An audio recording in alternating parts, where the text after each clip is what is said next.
Saya akan menjelaskan harga transfer, tapi sebelumnya, lihat contoh ini terlebih dahulu. Ini ada seseorang yang ingin berjualan roti bakar, kemudian biasanya membeli di pasar, dan ternyata ada saudaranya juga, tetangganya, yang menjual dengan harga yang sama dengan harga di pasar, yaitu 15.000 per bungkusnya. Tapi orang ini berpikir mungkin dari tetangganya yang juga saudaranya itu dapat memberikan diskon. Nah, ini tetangganya, ya. Apakah mau memberikan diskon? Ini lihat dulu berapa biaya untuk membuat roti tersebut. Kita lihat biayanya. Ini biayanya yang disederhanakan untuk membuat 100 unit per bulannya, dengan kapasitas yang dimiliki sebanyak 150 per bulan, tapi hanya dibuat 100 unit. Ya. Biayanya terdiri dari biaya tetap dan biaya variabel. Biaya tetap contohnya biaya penyusutan, kemudian biaya variabel terdiri dari biaya bahan, tenaga kerja, biaya variabel, dan biaya angkutan. Sehingga total biayanya adalah 1.250.000 untuk 100 unit. Jadi biaya per unitnya adalah 12.500. Ya, mungkin bisa didiskon ya, karena di sini ada biaya yang dapat dihindari, yaitu tidak perlu ada biaya angkutan kan tetangga. Jadi harga jualnya mungkin bisa didiskon. Biasa membeli di pasar, kita lihat dengan harga 15.000. Kemudian ada biaya angkutan di sini, 50.000 untuk 100 unit. Jadi 500 per unitnya. Jadi di sini biasa membeli 15.000, sekarang bisa dijual dengan harga 14.500 karena tidak ada biaya angkut. Jadi keuntungannya 500 untuk pembeli. Nah, tapi ternyata mungkin diskonnya dianggap terlalu kecil. Jadi orang tadi meminta bisa diberikan diskon lagi. Ya, mungkin bisa juga diberi diskon. Jadi di sini untuk tetangga dan juga saudaranya mungkin tidak perlu ada biaya tetap, ya, karena biaya tetap sudah dibebankan pada penjualan reguler. Jadi seperti pesanan khusus. Jadi yang dihitung untuk menentukan harga jual adalah biaya variabelnya saja.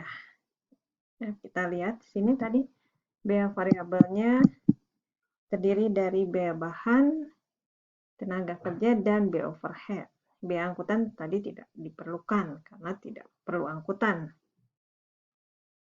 Jadi biaya variabelnya itu jumlahnya adalah 10.000.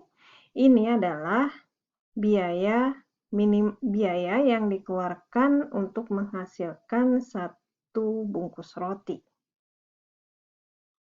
Sehingga penjual roti tadi dapat menjual dengan harga 10.000. Tapi kalau menjual 10.000, dia tidak akan mendapat keuntungan. Tapi kalau menjual di atas 15.000, tentu pembeli tidak mau karena lebih baik membeli di pasar. Jadi di sini harga akan berkisar itu antara 10.000 sama dengan biaya yang paling minimal, hanya biaya variabelnya saja, dan yang tertinggi adalah sama dengan harga pasar. Ya, jadi kalau di atas 15.000, pembeli mungkin akan memilih membeli di pasar. Tapi kalau di bawah 10.000, pembeli akan mengalami kerugian. Jadi harganya itu akan berkisar antara 10.000 sampai dengan 15.000. Ya. Misalkan harga roti diminta 11.000. Apakah penjual mau menjualnya dengan harga 11.000? Kita lihat. Nah, kalau dijual 11.000, maka keuntungan pembeli adalah 15.000. Ini karena dia biasa membeli di luar 15.000, sekarang bisa membeli dengan harga 11.000, maka keuntungannya adalah 4.000. Keuntungan bagi penjual, kalau menjual 11.000, maka biaya yang dikeluarkan hanya 10.000. Jadi ada keuntungan sebesar 1.000. Tapi di sini mungkin tidak adil ya, karena bagi si penjual, itu keuntungannya lebih kecil dibandingkan dengan keuntungan pembeli. Jadi bagaimana di sini untuk harga yang adil? Untuk harga yang adil adalah rata-ratanya. Tadi ada minimal 10.000 dan maksimalnya 15.000. Maka rata-ratanya adalah harga tersebut dirata-ratakan, hasilnya adalah 12.500. Itu adalah harga yang paling adil. Kenapa? Karena keuntungan pembeli biasa membeli dari luar 15.000, sekarang membeli dari tetangganya 12.500, ada keuntungan 2.500. Demikian juga untuk penjual. Dia menjual dengan harga 12.500 tapi biayanya hanya 10.000. Jadi ada keuntungan sebesar 2.500. Dapat disimpulkan tadi bahwa kalau penjual masih memiliki kapasitas, tadi dapat menjual harga yang paling rendah adalah 10.000 dan harga yang paling tinggi adalah 15.000. Jadi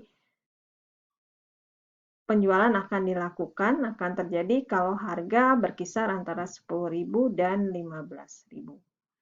Nah, sekarang bagaimana kalau pesanan tadi melebihi kapasitas? Si pemesan memesan 60 unit. Bisa atau tidak ya? Kalau itu minta harganya berapa? Kita lihat ini perhitungannya. Kalau sekarang memesan 60 unit, sementara kapasitas 150 unit, sementara menjual 100 unit untuk keluar, sebenarnya sisa kapasitasnya hanya 50 unit. Pemesan memesan 60 unit berarti ada penjualan yang dikorbankan, penjualan ke pasar yang dikorbankan sebanyak 10 unit. Jadi sekarang penjual tadi akan menjual ke pasar luar 90 unit dan untuk si pembeli yang tetangganya itu sebanyak 60 unit. Nah, akibatnya apa? Di sini si penjual akan kehilangan contribution margin-nya ya sebesar 10 unit yang biasanya dijual ke pasar luar. Kita hitung berapa contribution margin per unitnya. Ya, kita lihat berapa contribution margin per unitnya. Biasa menjual keluar 15.000. Kemudian tadi kita lihat biaya variabelnya di sini 1.050.000 untuk 100 unit. Jadi per unitnya adalah 10.500. Maka untuk 1 unit penjual akan kehilangan sebanyak 4.500. Jadi kalau 10 unit akan kehilangan sebesar 45.000. Jadi berapa harganya? Kita lihat biaya variabel untuk 60 unit dikalikan 10.000 dengan biaya variabelnya, kemudian ditambahkan contribution margin yang hilang sebesar 45.000. Jadi untuk menghasilkan 60 unit itu diperlukan biaya sebesar 105.000, yang artinya biaya per unitnya adalah 105.000 dibagi 60 yaitu 17.500. Kesimpulannya di sini si pembeli itu tidak akan membeli dari tukang roti tetangganya. Kenapa? Karena harganya melebihi harga pasar. Nah, jadi kalau dalam perusahaan ini dapat disimpulkan bahwa orang yang akan membeli tadi ini dikatakan sebagai divisi pembeli dan orang yang menjual roti tadi dikatakan sebagai divisi penjual. Ya, jadi di sini disimpulkan ya kalau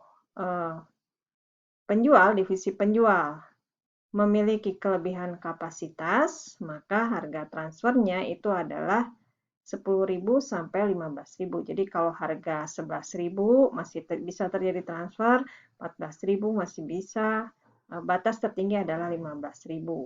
Tapi kalau tidak memiliki kelebihan kapasitas, maka harganya itu akan melebihi harga pasar. Jadi divisi pembeli akan membeli dari luar. Nah, ini tadi contoh harga transfer dengan cara negosiasi. Harga transfer juga dapat ditentukan seperti harga jual umumnya, jadi bisa dengan full cost ataupun variable cost ditambah markup.